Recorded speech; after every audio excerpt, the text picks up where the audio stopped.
오늘의 말씀 열왕기하 13장 20절에서 25절 말씀입니다.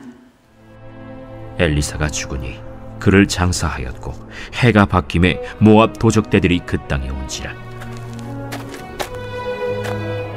마침 사람을 장사하는 자들이 그 도적대를 보고 그의 시체를 엘리사의 묘실에 들이던지매 시체가 엘리사의 뼈에 닿자 곧 회생하여 일어섰더라.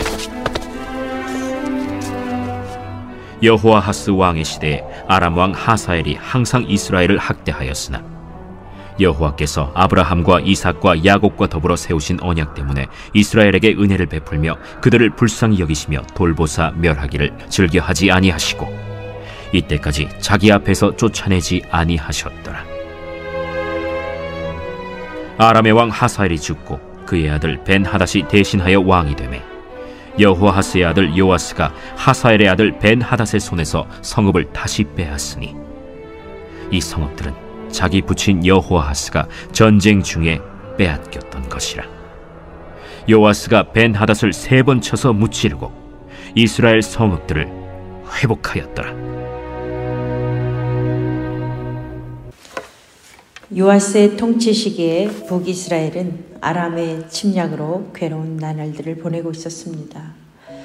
요아스의 통치 시기에 북이스라엘은 나라의 힘은 약해지고 백성들은 매일처럼 두려움 속에 살아가고 있었습니다. 그런 상황 속에서 이스라엘의 정치적으로 군사적으로 지도자가 되었던 엘리사가 죽게 됩니다. 하나님의 선지자는 죽고 백성들은 더 이상 희망이 없는 것처럼 느꼈습니다. 모든 것이 다 끝나간 것 같았습니다. 그러나 엘리사의 죽음조차 하나님의 뜻을 막을 수가 없었음을 보게 됩니다. 하나님은 엘리사가 죽은 가운데서도 여전히 일하시고 계셨고 하나님의 약속은 여전히 신실하게 진행되고 있음을 보게 됩니다. 21절 마침 사람을 장사하는 자들이 그 도적대를 보고 그의 시체를 엘리사의 묘실에 들이던지매 시체가 엘리사의 뼈에 닿자 곧 회생하여 일어섰더라. 이스라엘 사람이 죽어서 장례를 치르고 있는 중에 모압의 도적대가 약탈하러 온 것을 본 순간 이들은 장례를 미처 수습하지도 못한 상황에서 장례식을 제대로 마치지도 못하고 엘리사의 무덤이 앞에 있는 것을 보고 시체를 그냥 들어 던집니다. 그러자 놀랍게도 그 시체가 엘리사의 뼈에 닿자 살아나는 것을 봅니다. 이스라엘에서는 시체를 관에 넣지 않고 삼배 같은 천으로 싸서 동굴 속에 무덤에 안치하는 풍습이 있었습니다. 시간이 지나면 시체가 부패되어 뼈만 남게 되고 그 뼈를 항아리에 담아 옆에 옮겨놓고 또 다른 시체를 안치하는 풍습입니다. 그러므로 엘리사의 시체가 뼈만 남았다는 것은 엘리사가 죽은 지 시간이 오래되었다는 것을 알 수 있습니다. 그런데 엘리사의 오래된 죽은 뼈에 닿은 그 시체가 다시 살아납니다. 하나님께서 이것을 통해서 우리에게 무엇을 말씀하시려는 것일까요? 당시 북이스라엘은 아람 왕 하사엘의 학대로 하루하루를 겨우 버티며 살아가고 있었습니다.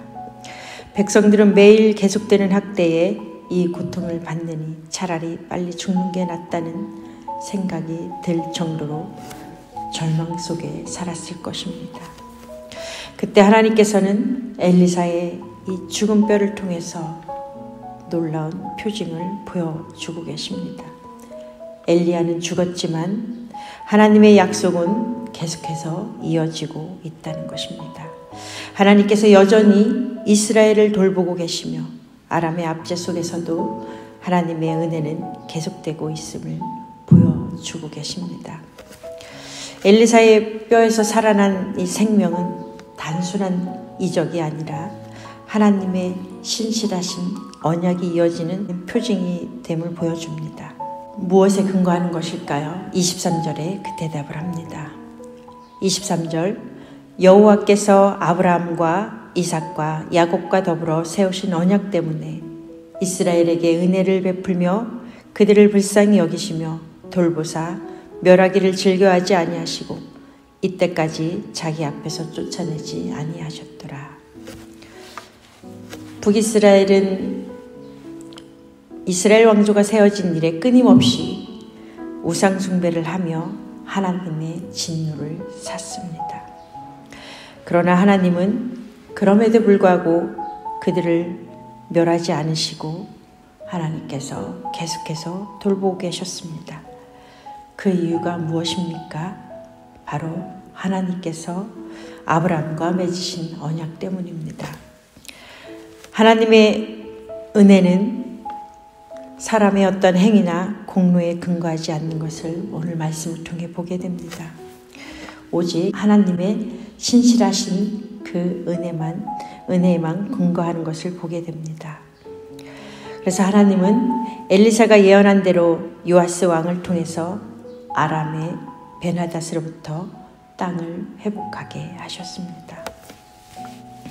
사랑하는 사도교회 성도 여러분, 오늘 말씀을 통해서 북이스라엘이 불순종으로 하나님의 진노를 샀음에도 불구하고 하나님은 그들을 버리지 않으셨습니다.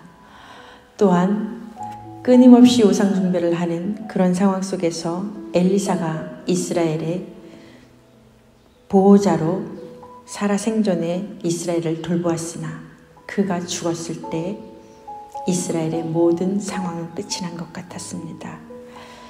그러나 하나님께서는 이스라엘이 고통 가운데 학대를 당하는 상황에서도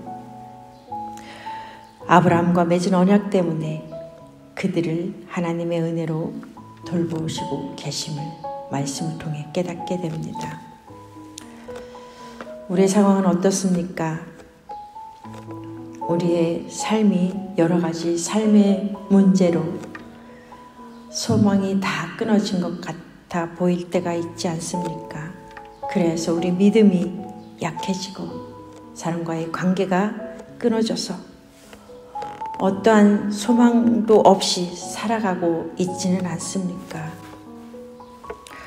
그렇다면 오늘 말씀을 통해서 하나님께서는 다 끝난 것 같은 상황 속에서도 여전히 하나님의 방법으로 언약을 이루어 가시는 분이심을 믿으시기를 바랍니다.